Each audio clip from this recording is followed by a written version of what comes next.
Hello दोस्तों, welcome back to the AJ diaries.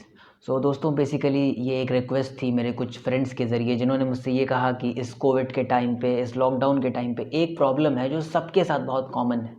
वो problem है बहुत ज़्यादा गुस्सा आने का। वो प्रॉब्लम है हम जल्दी जल्दी इरिटेट हो जा रहे हैं, फ्रस्ट्रेट हो जा रहे हैं, क्योंकि घर पे बैठे बैठे सबकी लाइफ बड़ी मोनोटोनस सी हो गई है। हमारी लाइफ का जो रियल ट्रैक था वो चेंज हो चुका है। पिछला साल कितना ख़राब गया आपको पता ही है, और इस साल का भी सूरत हाल कुछ ठीक नहीं लग रहा है।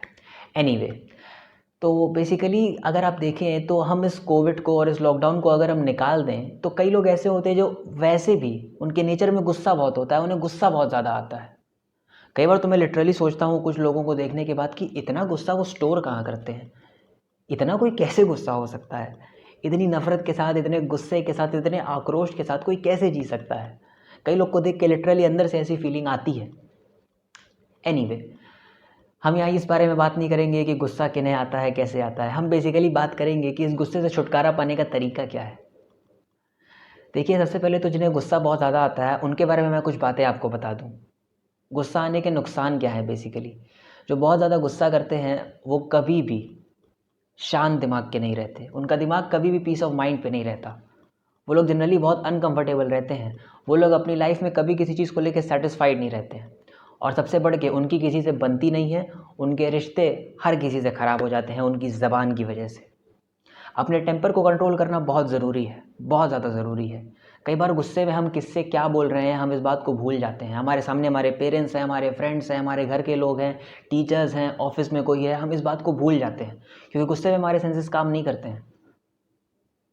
गुस्सा बेसिकली एक ऐसी नेगेटिव फीलिंग है जो हमारी अंदर से सारी पॉजिटिव फीलिंग्स को मिटा देती है।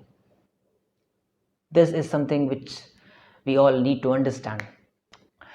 तो दोस्तों, बेसिकली गुस्से से बचने के क्या तरीके हैं। गुस्से से बचने का कोई स्पेसिफिक तरीका नहीं है, लेकिन एंगर मैनेजमेंट, टेम्पर कंट्रोल करना, ये सब हमारे अंदर होता है। ये सारी कुछ क्वालिटीज़ हैं जो कम लोगों के अंदर होती हैं, लेकिन टेम्पर कंट्रोल करना, एंगर मैनेज करना बहुत ज़रूरी होता है। सबसे पहले तो मैं ये बता दूंगा कि गुस्से में कभी कुछ कहना नहीं चाहिए, कभी भी नहीं। क्योंकि गुस्से में हम जो भी कहते हैं ना, 95% तो बेकार और गलत ही होता है। गुस्से में कभी कोई डिसीजन नहीं लेना चाहिए, गुस्से में कभी कोई एक्शन नहीं लेना चाहिए। इसलिए जब भी आप गुस्से में हो तो इन दो बातों का ध्यान रखें, ना आप कुछ बोलें और ना ही कोई एक्शन लें। किसी से बहस हम हमेशा कर लेते हैं जब भी हम गुस्से में होते हैं। इस बहस से बचने का एक ही तरीका है, शांति। अगर आपको गुस्सा बहुत ज़्यादा आता हो ना, तो किसी से भी बहुत ज़्यादा बात करने से बचें। अगर आपको लगता है कि हाँ, ये इंसान मुझे गुस्सा दिला सकता है, या अब हमारी इसकी कन्वर्सेशन गलत ट्रैक पे जा रही है, तो कन्वर्सेशन को वहीं रोक दें और खुद शांत हो जाएं। गुस्सा कंट्रोल करना एक आर्ट है, लेकिन ये बहुत ज़रूरी है, बहुत ज़रूरी है। एक एक्सपेरिमेंट चलिए आज हम और आप मिल के करते हैं। मैंने किया एंड इट रियली वर्कड। मुझे भी पहले बहुत गुस्सा आता था। एक बार तो गुस्से में मैंने अपने पापा से 2 महीने तक बात नहीं की थी। Can you believe it? 2 महीनों तक मैंने उनसे एक शब्द नहीं बोले थे। मुझे पहले बहुत ज़्यादा गुस्सा आता था। कई लोगों से मेरी दोस्ती भी बिगड़ी है, लेकिन बाद में सही हो गई। मेरी एक फ्रेंड है, वो मुझे बताती है कि गुस्से में एक बार उसकी भी उसके कुछ फ्रेंड्स के साथ लड़ाई हो गई थी, और वो लड़ाई ऐसी हुई कि लगभग आज भी 1.5 साल 2 साल के बाद वो दोस्त जब मिलते हैं तो सही तरीके से बात नहीं करते और लगता है कि सिर्फ फॉर्मेलिटी कर रहे हैं। तो गुस्सा अगर आप देखें तो किस हद तक हमारे रिश्तों को ख़राब कर सकता है। इसलिए गुस्से से बचना चाहिए हर किसी को।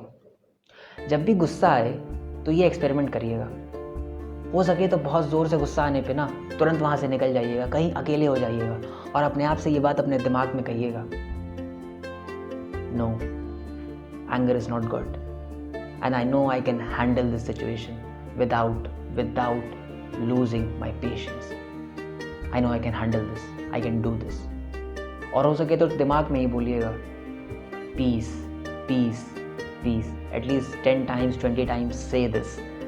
And I'm damn sure it's gonna work. Please try this. तो बेसिकली ये मेरे कुछ टिप्स थे, ये बेसिकली मेरी अपनी कुछ सोच थी एंगर पे। मैंने कैसे अपने एंगर को कंट्रोल किया और एंगर को, फ्रस्ट्रेशन को हम लोग कैसे कंट्रोल कर सकते हैं, और ऐसे कौन से काम है जो हमें गुस्से में नहीं करने चाहिए, जो मैंने अभी आपको बताए। Please try it and I know and I am damn sure it's gonna help you. Anyway दोस्तों, keep supporting, keep loving, do like the video, do share the video, subscribe my channel, and of course if you have any feedback, you have any suggestion, or if you want me to make a video on any specific topic, please feel free to comment down below. Thank you.